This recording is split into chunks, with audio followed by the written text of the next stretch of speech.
Sebenarnya ada mitos tentang larangan sium ketika lagi di kuburan. Jadi, kejadiannya sekitar tahun 2003 sampai tahun 2004 di daerah Boyolali. Ada satu kepercayaan di masyarakat setempat, khususnya di Jawa. Di masyarakat Jawa ini, kalau seseorang yang meninggalnya di malam Jumat Kliwon atau di hari Jumat Kliwon itu, jenazahnya harus ditungguin selama paling cepat 7 hari 7 malam. Karena banyak yang harus pakai tumbalnya orang yang meninggal di Jumat Kliwon. Nah, takutnya jenazah yang baru meninggal di hari Jumat Kliwon itu dipakai untuk tumbal pesugihan ini, kayak ada pencurian mayat, atau kain kafan, atau apapun itu. Makanya mayat ini, atau jenazahnya yang baru dikubur, harus ditungguin gitulah. Nah, biasanya di kampung di Boyolali, kegiatan nungguin jenazah ini, atau nungguin kuburan ini, sudah diserahkan ke pemuda-pemuda yang ada di kampung itu. Jadi salah satu anggota keluarganya baru meninggal, ngehubungin kayak anak karang taruna buat bantu jagain. Terus mereka dikasih sesuatu, kayak dikasih makan, atau dikasih upah, atau apalah, segala macam. Nah, ini kejadiannya di tahun 2003 sampai tahun 2004-an. Ada satu cowok, kita sebut aja namanya Basri. Basri ini orang yang cukup dituakan di Karang Taruna daerah situ, kayak ketua Karang Taruna lah. Nah, Basri ini disuruh buat bantuin sama satu keluarga yang kebetulan yang meninggal itu adalah istri si bapak ini. Jadi ada seorang bapak-bapak udah cukup tua, nah anaknya mapan jadi perantauan gitu.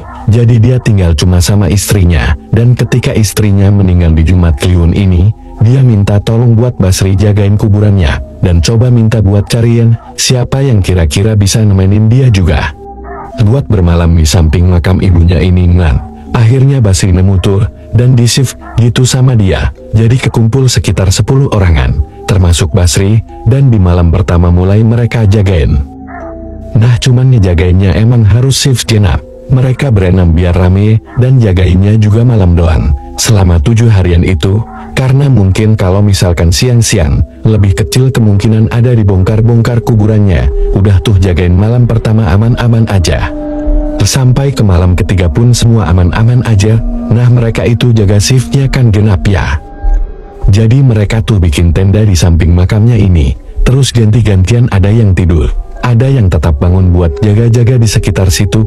Nah, di malam ketiga ini, ada temannya Basri yang namanya Eko. Si Eko bilang, kamu nggak ngajak Idan aja buat bantuin kita, biar nggak nganggur terus tuh si Idan. Nah, si Basri ngomong, males aku, dia tuh orangnya suka konyol, kelakuannya suka aneh-aneh, nanti yang ada malah bikin masalah, kata Basri gitu. Nah, besokan ini ternyata di malam keempat, ada satu orang yang siang-siang ngabarin kalau dia nggak bisa ikutan jagain. Akhirnya mau nggak mau dipanggil lah si Idan ini buat bantu anak-anak jagain kuburan itu. Cuma sebelum ngejagain, Basri udah ingetin si Idan dari awal. Pokoknya kamu jangan macem-macem, jangan aneh-aneh juga, kata si Idan. Iya, siap, jagain tuh 6 orang, termasuk si Basri dan si Idan ini, di malam keempat itu. Kegiatannya jadi mereka jagain tenda, terus ada yang yasinan, dan ada yang main kartu, ada yang tidur. Jadi 2 orang yasinan, terus 2 lagi tidur. Nah, yang 2 lagi bebas, mau ngobrol boleh, mau main boleh, yang penting jangan berisik, dan jangan melewatin batas lah intinya. Terus yasinan tuh emang terus ganti-gantian, jangan sampai putus. Ini kondisinya di jam 8 atau 9-an malam. Di situ ada 2 orang lagi ngaji, 2 orang tidur, dan 2 orang lagi tuh lagi duduk-duduk aja. Nah, yang lagi duduk-duduk aja itu si Basri sama Idan. Ngobrol tuh mereka berdua, ngobrol biasa aja, bukan yang ngobrol macem-macem gitu. Si Idan ngasih tahu, setahu dia si ibu ini meninggalnya kenapa, karena dia emang kadang-kadang ngobrol sama keluarga si ibu ini.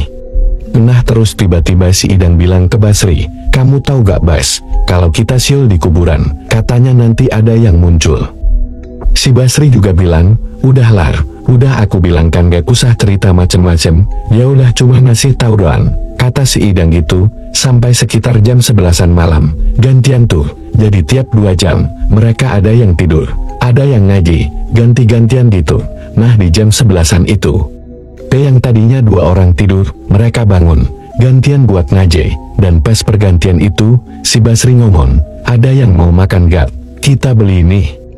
Karena emang udah disiapin uang buat mereka makan malam, atau mereka mau masak sendiri. bahkan udah disiapin makanannya sama keluarga yang meninggal ini. Nah di malam itu, Basri dikasih duit sama si keluarganya, beli makan dulu dia sendiri keluar, sisa 5 orang kan, di dekat makam itu.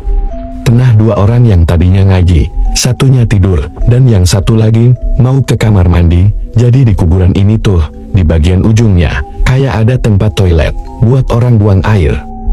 Nah si Idang, itu diajak buat ngaji juga, cuma dia gak mau, dia bilang, ngaji dia gak fasih. Si Idang juga diajak ke sini, emang cuma buat bantu jaganya doang, bukan buat ngaji, atau buat apa. Ya udah gak apa-apa, kata temannya. Gak lama, tiba-tiba si Idang ini siung, terus yang lagi tidur kebangun. Tuh kok kamu siul-siul? Gak boleh di kuburan, dan emang mancing banget. Terus si Idang tuh pembelaannya, ya abis bingung, dia bosen, gak ada yang diajak ngobrol. Yang 2 lagi ngaji, kayak cuman sambil nengok doang, udah tuh, lanjut ngaji lagi. Gak lama dari situ, si Idang ini ngedengar, ada suara langkah kaki dari jauh. Idang keluar tenda, dia ngeliat, dari jauh ada satu temannya dia, yang baru balik dari toilet tadi. Tapi Idang lihat, dari jauh, di belakang temannya ini, ada pocong ngikutin. Dia teriak, wah ada pocong itu, ada pocong. Si temennya yang dari toilet tadi, nengok ke belakang, gak ada apa-apa, jadi kayak cuman Idang doang yang ngeliat. Terus tiba-tiba, si Idang ini ngerasa, dia kayak ditimpukin gitu sama benda kecil, kena kepalanya dia lihat si benda ini, jatuh ke tanah, dan dia ngeliat itu tuh kayak, buah mangga kecil, dicari-cari nih sama dia, ke area belakangnya dia, jadi di dekat tenda mereka, kayak ada pohon gen. Dan ternyata, pohon ini di belakangnya si Idang, di atas pohonnya, ada kuntilanak duduk, sambil gendong bayi, si Idang teriak. Tapi tiba-tiba, dari jauh, dia ngeliat Basri datang, udah agak tenangan tuh dia, keadaannya teman-temannya dia yang lain kebingungan, si Idang kenapa? Dan mereka semua lagi dalam tenda, jadi kayak cuman Idang doang, yang di luar tenda. Basri datang, ngedekat ke arah Idang. Idang ngerasa, si Basri ini datang mau nenangin dia gitu, kayak megang pundaknya, bilangnya udah gak apa-apa. Tapi tiba-tiba si Idang ngeliat, Basri ini mukanya berubah, jadi genderuwo.